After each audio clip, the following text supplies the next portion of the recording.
मामले सामने आए हैं और इसी अवधि में उपचारित होकर डिस्चार्ज होने वालों की संख्या 64 है।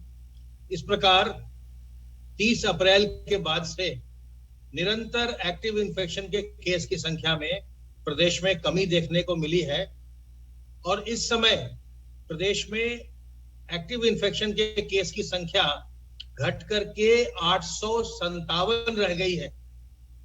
एक्टिव इन्फेक्शन के केसेस का ये स्तर पिछली बार 18 अप्रैल 2020 को था, अर्थात 1 साल 3 महीने से भी पहले जिस स्तर पर हमारे एक्टिव इन्फेक्शन के केसेस थे, आज उस स्तर पर फिर से हैं। संक्रमण प्रदेश में निचले स्तर पर है बिल्कुल, और ये आपके सहयोग के कारण ही संभव हो सका है। संक्रमण कम हुआ है लेकिन संक्रमण समाप्त नहीं हुआ है। लोग अभी भी संक्रमित हो रहे हैं हमारे प्रदेश में, और दूसरे प्रदेशों में लोग बहुत बड़ी संख्या में संक्रमित होते हुए रोज दिखाई पड़ रहे हैं। इसलिए हमें अभी सावधानी निरंतर बरतते रहनी है जब तक कि संक्रमण पूरी तरह से समाप्त नहीं हो जाता है और इसका कोई खतरा नहीं बचता है, तब तक निरंतर सावधानी बरतनी है। अपने हाथ को साबुन पानी से साफ करते रहना है, मुंह और नाक को सार्वजनिक स्थलों पर ढक कर रखना है, मास्क से, गमछे से, रुमाल से, दुपट्टे से, और लोगों से दूरी बनाकर रखनी है। 2 गज की दूरी और मास्क है जरूरी। अब तक संक्रमण के पश्चात कुल 16,84,601 व्यक्ति संक्रमण मुक्त हो चुके हैं। प्रदेश में रिकवरी का प्रतिशत 98.6 है और विगत 24 घंटे में पोर्टल पर कोविड संक्रमित व्यक्तियों में से किसी भी व्यक्ति की मृत्यु दर्ज नहीं की गई है। कल प्रदेश में 2,27,740 सैंपल्स की जांच हुई और जो दैनिक पॉजिटिविटी की दर है वो घट करके 0.01% के आसपास रह गई है। अब तक प्रदेश में कुल मिलाकर 6,42,77,972 सैंपल्स की जांच की जा चुकी है। जनपदों से कल प्रयोगशालाओं को RT-PCR की जांच के लिए 1,06,472 सैंपल भेजे गए। 857 एक्टिव केस में से 515 व्यक्ति जो संक्रमित हैं वो होम आइसोलेशन में हैं, अर्थात घर पर रहकर ही स्वास्थ्य लाभ कर रहे हैं। सर्वेलेंस की कार्रवाई के अंतर्गत अब तक 3,58,64,032 घरों का सर्विलांस किया जा चुका है। इनमें रहने वालों की संख्या 17,24,04,451 है। किसी भी प्रकार की संभावित अगली लहर या किसी भी प्रकार के सर्ज के लिए लगातार तैयारी की जा रही है। बच्चों के वार्ड्स भी प्रदेश में बना लिए गए हैं, उनके लिए इंटेंसिव केयर यूनिट भी बनाए गए हैं और पूरे प्रदेश में अस्पतालों में ऑक्सीजन जनरेशन प्लांट भी लगाए जा रहे हैं। पूरे प्रदेश में अब तक 234 प्लांट, ऑक्सीजन के प्लांट फंक्शनल हो चुके हैं, ये क्रियाशील हो चुके हैं, जिनसे उन अस्पतालों को ऑक्सीजन की सप्लाई वहीं पर ऑक्सीजन का उत्पादन करके बेड्स पर दी जा सकेगी। टीकाकरण का कार्य प्रदेश में निरंतर चल रहा है और अब तक 3,71,99,189 लोगों को वैक्सीन की फर्स्ट डोज लगाई जा चुकी है। 72,13,587 लोगों को वैक्सीन की दूसरी डोज भी लगाई जा चुकी है और इस प्रकार कुल मिलाकर अब तक 4,44,72,776 डोजेस लगाई जा चुकी है। टीकाकरण की कार्रवाई को हम निरंतर तेज कर रहे हैं और सरकारी अस्पतालों, सरकारी जो हमारे पैरामेडिकल स्टाफ हैं, जो हमारे एएनएम्स हैं, स्टाफ नर्स हैं, उनकी सहायता से और प्राइवेट अस्पतालों की सहायता से हम टीकाकरण का कार्य प्रदेश में कर रहे हैं।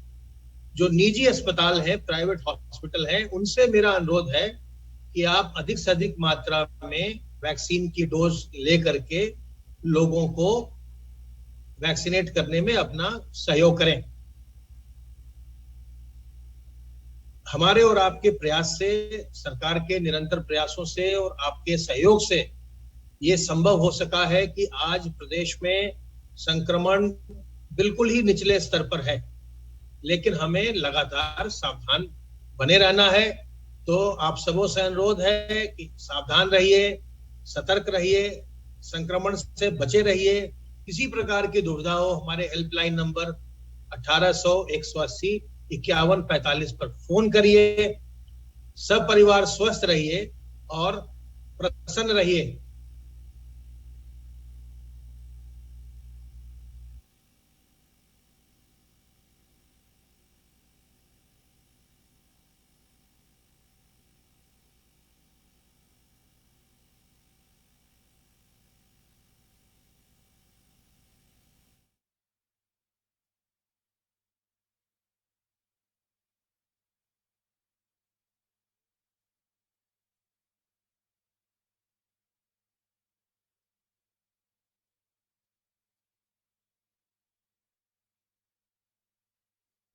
अब बहुत घट गई है।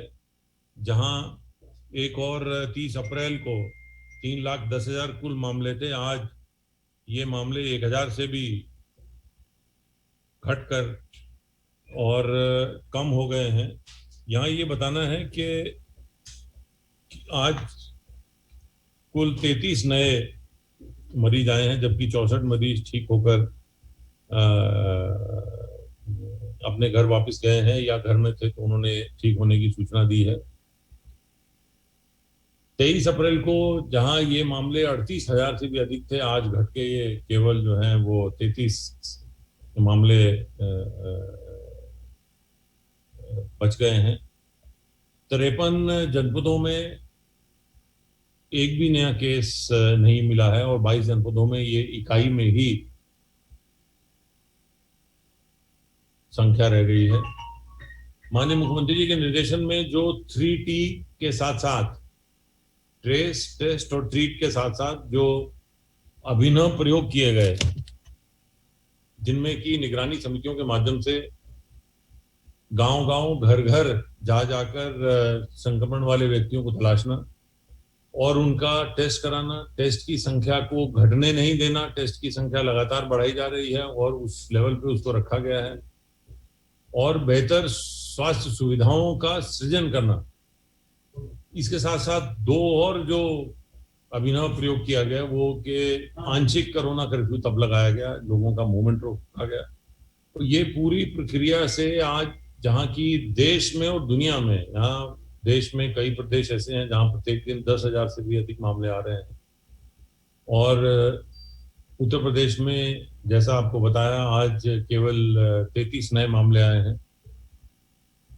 तो ये एक देश की सबसे बड़ी जनसंख्या वाले प्रदेश में इतने कम मामले कोविड के आना ये दिखाता है कि प्रदेश सरकार द्वारा माननीय मुख्यमंत्री के निर्देशन में किस प्रकार एक रणनीति के तहत मेहनत की गई है। उसका जमीन पर जाकर माननीय मुख्यमंत्री द्वारा कोरोना से पीड़ित होने के बावजूद स्वयं 40 जनपदों और 18 मंडलों में जाकर उनके द्वारा स्वास्थ्य सुविधाओं की समीक्षा की गई, कोरोना से संक्रमित लोगों से बात की गई, अस्पतालों के निरीक्षण किए गए और जो स्वास्थ्यकर्मी हैं उनका उत्साह बढ़ाया गया, उनसे वार्ता की गई, उनको उत्साह उनका बढ़ाया गया, जिससे कि पूरी टीम एक मशीन की, वेल ऑयल्ड मशीन की तरह काम करते हुए ये सफलता आज मिली है कि प्रदेश में केवल 33 नए मामले आए हैं और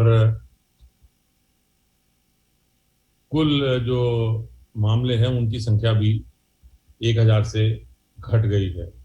अब ये जैसे मैंने बताया, जो 3T के फार्मूले में जो टेस्ट की संख्या जो है वो घटाई नहीं जा रही है, इसके बावजूद के केवल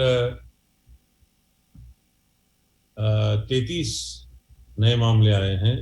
आज कुल मिलाकर 6,42,00,000 जो है वो टेस्ट हो रहे हैं और पॉजिटिविटी की दर जो है 0.01% रह गई है। टेस्ट की संख्या लगभग 2-2.5 लाख से 3 लाख तक टेस्ट हो रहे हैं। टेस्ट की संख्या घटाई इसलिए नहीं जा रही है, माननीय मुख्यमंत्री जी का ये उनका योजना है, उनका एक संकल्प है कि अधिक से अधिक व्यक्तियों को टेस्ट किया जाए, ताकि संक्रमण को जल्दी से जल्दी संक्रमण का पता लगाकर उसे उसी क्षेत्र में सीमित करके और उसको फैलने से रोका जाए, और इसमें सफलता मिल रही है। वैक्सीनेशन की प्रक्रिया भी तेजी से चल रही है। टीकाकरण लगभग 4,44,00,000 टीके लगाए जा चुके हैं। कल रविवार का दिन था, इसलिए अभी जो है कल टीका नहीं लगता है, लेकिन आज से फिर से टीकाकरण की प्रगति शुरू हो गई है। एक दिन पहले प्रदेश में 10 लाख से अधिक टीके लगाए गए थे, और ये गति उस गति के हिसाब से अधिक टीके लगाए जाने का प्रयास किया जा रहा है। यहाँ मैं ये भी बताना चाहूंगा, माननीय मुख्यमंत्री जी द्वारा आज टीम 9 की बैठक में हेल्थ एटीएम्स को CHC PHC स्तर तक स्थापित करने के निर्देश दिए हैं। मैं ये बताना चाहूंगा कि हेल्थ एटीएम क्या है। हेल्थ एटीएम के माध्यम से आप टेलीमेडिसिन जो एक विधि है, जिसके माध्यम से दूर बैठकर डॉक्टर मरीज के बारे में जानकारी करके उसका इलाज कर सकता है, उसका अधिक से अधिक उपयोग उत्तर प्रदेश में ऐसे क्षेत्रों के लिए किया जा सकता है जहां डॉक्टर की उपलब्धता पूर्णतः नहीं हो पाई है, और ऐसे CHC PHC सभी जगह पर उन्होंने कहा है कि हेल्थ एटीएम लगाए जाए। हेल्थ एटीएम के माध्यम से जो हार्ट की, ब्लड प्रेशर की, हार्ट रेट की, इस प्रकार की जो ऑक्सीजन लेवल की कई ऐसी सिचुएशंस हैं जो बॉडी में आती हैं, जिनको कि वहीं से टेली मेडिसिन के माध्यम से दूरस्थ डॉक्टर बैठ के भी उनका इलाज कर सकते हैं, उनको दवा उपलब्ध करा सकते हैं।